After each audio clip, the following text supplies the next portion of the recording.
Morning. This is Air. We're in my kitchen. I haven't done any shows in here for a long time, but I put on a Clover t-shirt this morning. I thought we should shoot a video. Blue's my cameraman. We're just grabbing this quickly before I take him to school. There are some folks that have been writing in about the tortillas, and I think, like, reading between the lines, that some people may not know how to heat them up to make them super delicious. So I thought we would spend a little bit of time on that. If you look at this tortilla, this one's already been heated up. It's actually not hot right now, but I was doing it before. And you see how that rolls and it has like nice flexibility. So this is what we want to get to. But when you take the tortilla out of the refrigerator, they're not going to be like that. They're going to be stiff. And if you bend them to breaking, they're going to crack like that. And this isn't really delicious. You don't want to eat like that. This will have some pull and some, see, that's got some elasticity to it. So what we're doing when we prepare the tortilla, these are really, really beautiful tortillas. They're made in Western Massachusetts. They're surprisingly nutritious. And the reason for that is corn generally doesn't have a lot of nutrition, but these have been nixtamalized. And then they're made from heirloom corn, and they're also organic. So they're really, really beautiful tortilla. They're made fresh. We love working with the folks at Tierra. It's really hard to get this kind of a product. We're really lucky to have access to Massachusetts, but it tastes horrible if you just grab it out of the fridge and try to eat it. You know, I also have here, we also buy Cinco de Mayo tortillas, flour tortillas. These are actually not the most delicious right out of the fridge. I would consider this sort of raw and uncooked, but it is a lot more pleasant than the corn tortilla without cooking. Okay, so that's enough of lead up. Last thing I guess I'll say is just what we're doing in terms of the science here is we are melting a starch crystal. So there's a lot of starches in here, and starches sort of crystallize or semi-crystallize. It's what makes bread taste stale. It's the reason you can refresh bread. When you make toast, it tastes better than stale bread.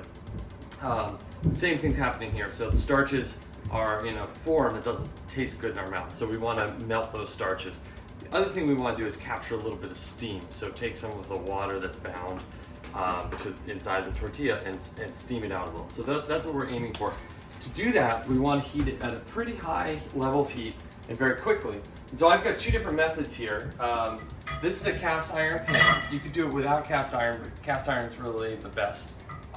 It's because it heats things a little differently. And I won't go into that in detail right now, but it's a much better choice for this and a lot of other things. I also have here, this is steel, so it's similar to the cast iron. And this is just a skittle I use for a lot of things. So it's pretty hot right now. Like, I don't really want to touch it too directly because this is pretty hot. I would bring it to a point where it's just starting to smoke, and then I would pull off of it. And these are dry, so there's no oil here. I don't want oil in this case. So I'm going to take the tortilla and just drop it on there, and we're going to wait about 20 seconds or so. And what will happen, if it's nice and hot, is you'll start to see the tortilla go from being stiff to like starting to relax a little bit. And around that same time, you'll see little bits of steam coming off. I don't know if you can see it on the camera, but there's a little bit of steam coming off. So this has probably been on here about 20 seconds. That's the right time for me to flip it. I'm going to go ahead and flip the tortilla. You can see now it's steaming a little bit on the back side, and it's relaxing. And these are the two things we were talking about. This is like our visual identification of the water turning steam and also the relaxing of the starches. Now what I have here, like, look at that compared to what I put on, you know? It's like, there's no similarity. And this is beautiful for making a tortilla. This has stretch in it, and it's going to be a delicious carrier for a tortilla. Now, at home, we have this Sisal, I know there's a name for these, I can't remember what it is, but it's like a tortilla warmer. And it's a beautiful way to bring tortillas to the table. It keeps them like warm enough, but it keeps them not from getting over steamed. Another thing you can use, this is another version of a similar kind of thing. And if you don't have these, and I think we're gonna find a way to offer these to our taco customers in the near future, but if you don't have one of these, you can use aluminum foil. That can work as well. So we're gonna do one on the pan next. it's basically the exact same thing. I just didn't want you to look at this surface and think I don't have a skillet at home. I can't do that. So I just wanted to show you an alternative.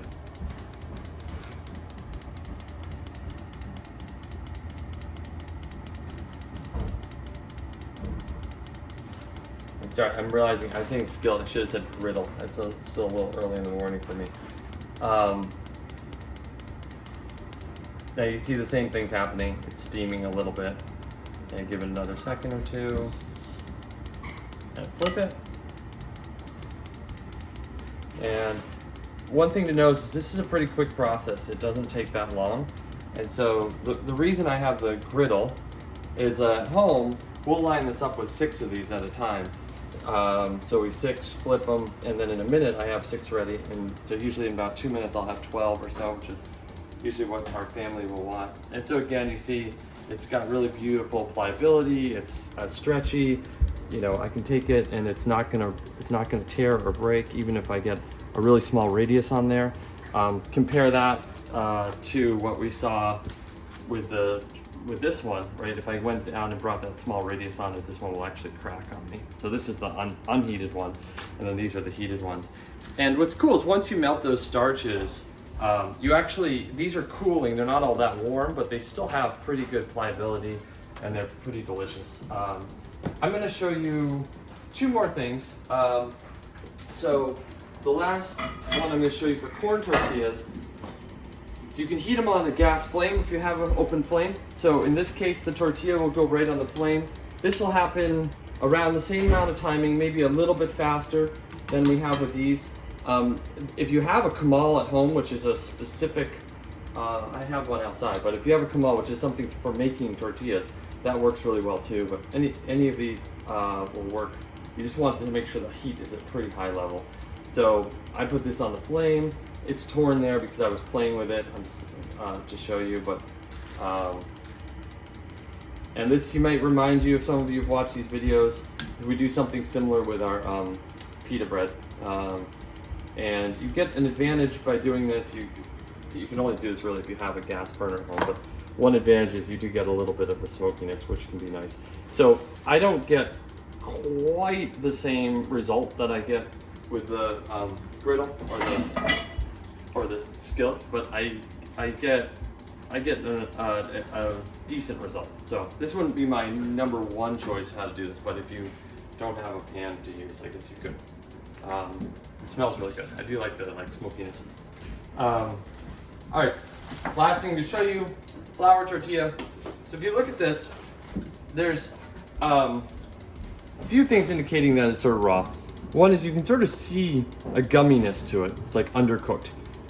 They cook these at the factory, but they're not finished. They're not all the way cooked. So you can see there's like undercooked flour in there. There's like a gumminess to it. There's also not a lot of color, and they're also sort of flat. There's bubbles in there, but they're not expanded. So what I'm gonna do is I'll bring this up to temperature. Good? All right. So I'll bring this up to temperature in the same way. So it's still fairly high temperature. Those we're gonna go about 20 seconds on the side. These will take a little bit more time than that. They may take more like 40 seconds on a side. What we'll watch for here is bubbles starting to form. And what we'll see is that there's already little air pockets, but the air is going to heat up and expand. It's captured in these gluten bubbles, so it won't get out. But what will happen is the tortilla will start to puff up. And you can see that. This tortilla is puffing up. This one's starting to puff up a little bit. And I'll give these another second. But we're getting pretty close. So you're starting to get a puffiness on the surface, which is really nice. Then I'm going to flip that, and you see the color that's come in that wasn't there before. So this is where we want to get to. This is going to be better cooked, much more delicious tortilla. And I'm going to give them about 20-30 seconds on the second side. So this is how I'd heat the flour tortillas. If you're going to put cheese on one of these, I would put cheese on it now after you've flipped it, because this side now is really hot and the cheese will start to melt really nicely there. If you put cheese on the uncooked side, you'll never get a chance to cook it. So you want to You want to cook one side, flip it, cheese it, let that melt, and then take the whole thing off. Maybe if you're doing breakfast tacos or quesadilla or something like that. So at this point, I have two really beautiful flour tortillas. These will make delicious breakfast tacos for us this morning. And that's my little instructions on how to heat up a tortilla so it's really delicious.